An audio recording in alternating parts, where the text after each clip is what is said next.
Friends అందరూ ఎలా ఉన్నారు? బాగున్నారా? నేనైతే బాగున్నానండి.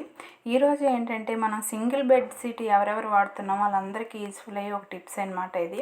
మనం సింగిల్ బెడ్ షీట్ వేస్తున్నప్పుడు అది మనకి లోన్ అలా దోపుతూ ఉన్నా కూడా మనకైతే సింగిల్ బెడ్ షీట్ అనేది వచ్చేస్తూ ఉంటుంది. డబుల్ బెడ్ షీట్ అయితే బెడ్ షీట్ అనేది పెద్దగా ఉంటుంది, కానీ రాకుండా ఉంటుంది అనమాట. సింగిల్ బెడ్ షీట్ అనేది వచ్చేస్తూ ఉంటుంది. మనం పడుకునేటప్పుడు ఉగ్గుల్లాగా వచ్చేసి మనకైతే ఒక్క దగ్గరగా అయిపోతుంటుంది కదా. దానికి మీరు ఏం చేయాలంటే ఈ చిన్న చిట్కాతో అయితే మీ సింగిల్ బెడ్ షీట్ నీట్గా బెడ్కి అతుక్కున్నట్టుగా అయితే చేసుకోవచ్చండి. ముందుగా మనం ఇంట్లో మిషన్ ఉంటే పర్లేదు, లేకపోతే వేరే ఎక్కడికైనా మిషన్ దగ్గర తీసుకెళ్ళి మనం లాడ ఎలా ఎక్కించడానికి కుడతాం కదా, ఒక చిన్న మడత పెట్టేసి ఆ విధంగా ఆ చివర ఈ చివర అయితే మనకి మడత ఒక ఇంచుకి మడత పెట్టేసి అయితే మీరు నీట్గా కుట్టు వేసుకోవాలండి. అప్పుడే ఆ కుట్టు వేసుకునేటప్పుడు మన అందులో నుంచి లాడ అనేది ఎక్కించుకోవడానికైనా అవుతుందన్నమాట. మీ కాడ డబుల్ కొట్టు మంచం ఉన్నా కూడా దీనికి కొంచెం పెద్ద లాడ తీసుకోవాలి. లేకపోతే సింగిల్ బెడ్ ఉన్నటప్పుడు మా ఇంట్లో ఇనుపు మంచం ఉంది కాబట్టి నేనైతే చిన్న లాడ కుట్టుకుంటున్నాను అనమాట. ఈ విధంగా మీరు మొత్తం ఆ సైడు ఈ సైడు ఈ విధంగా అయితే కుట్టుకుంటే మీకైతే మంచం కట్టుకోవడానికి మనకి బాగుంటుంది అనమాట. ఈ విధంగా మీరు లాడ కూడా నేనే కుట్టేసి క్లాత్లో కుట్టానమాట. ఈ క్లాత్తో మనకి లాడ అనేది మనమైతే ఈ బెడ్షీట్కి ఎక్కించుకోవాలి. బెడ్షీట్కి అనేది ఇలా ఎక్కించుకోవాలండి. మనకి లాడ ఎక్కించడం అందరికీ లేడీస్కి తెలిసే ఉంటుంది కదా. జెంట్స్ అయితే ఇప్పుడు సింగిల్గా ఉంటూ ఉంటారు, బ్యాచిలర్స్, వాళ్ళకి బెడ్షీట్లు అనేవి తనైతే మనకి మడత పెడుతూ ఉండడం కొంచెం కష్టం కాబట్టి ఈ విధంగా చేసుకుంటే ఒకసారి కూడా మనం తీసి తడుపుకోవడానికి కూడా బాగుంటుంది అనమాట. అస్సలు ఉగ్గవ్వదు, మనం ఎలా వేసామో అలానే ఉంటుంది అనమాట ఈ విధంగా చేసుకుంటే. అందువల్ల అందరూ ఈ టిప్ అనేది మీరు పాటిస్తారని అయితే నేను అనుకుంటున్నాను. ఇది అందరికీ యూజ్ఫుల్ టిప్స్ అనమాట. ఈ విధంగా అందరూ చేసుకోండి, అందరికీ యూజ్ఫుల్ అవుతుంది. సింగిల్ బెడ్షీట్ ఎవరు వాడుతున్నారో వాళ్ళందరికీ యూజ్ అవుతుంది అనమాట. మెయిన్ బ్యాచిలర్స్ ఎక్కువగా వాడతారు కాబట్టి వాళ్ళందరికీ ఇది యూజ్ అవుతుంది అనమాట.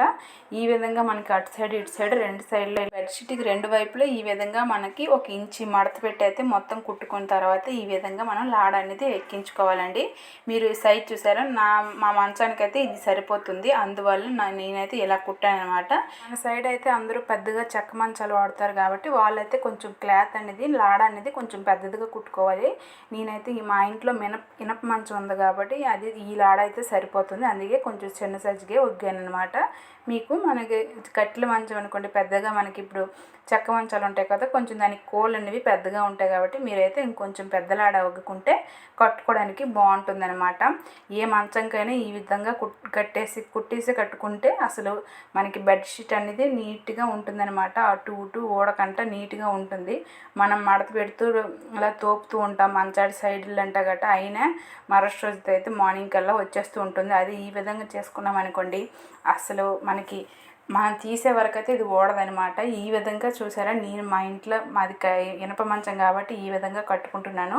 మీకు కట్టెల మంచం అంటే మనకి కర్ర మంచం అయినా కూడా అదే కోడు అలాగే ఉంటుంది, కాకపోతే మనకి లాడ అనేది పెద్దగా కుట్టుకోవాలన్నమాట. చూసారా, ఈ విధంగా మనకి పైలెల్లి కట్టుకున్నాను అనమాట. పైలెల్లి అంటే మాది ఇనప మంచం కాబట్టి పైలెల్లి కట్టుకున్నాను అనమాట. ఇదే చెక్క మంచం అయితే మనకి బెడ్షీట్ మనకి వెనక సైడ్ తల సైడ్ కింద నుంచి కొంచెం మనకి లోనికి క్లాత్ పెట్టి వెనక వైపు నుంచి అయితే మనం ఈ విధంగా కట్టుకుంటే సేమ్ దీనికి ఎలా ఉందో దానికి కూడా అలాగే పర్ఫెక్ట్గా ఉంటుందన్నమాట. చూడండి, ఈ విధంగా మనం లాగినా కూడా రావట్లేదు చూసారా. మనం మార్నింగ్ కాదు, ఒక 5 days 10 days కాదు, ఎప్పుడైనా మనం తీయడం తప్ప అయితే కానీ అది రాదనమాట. ఈ విధంగా రెండు వైపులా టైట్గా కట్టుకోవాలి.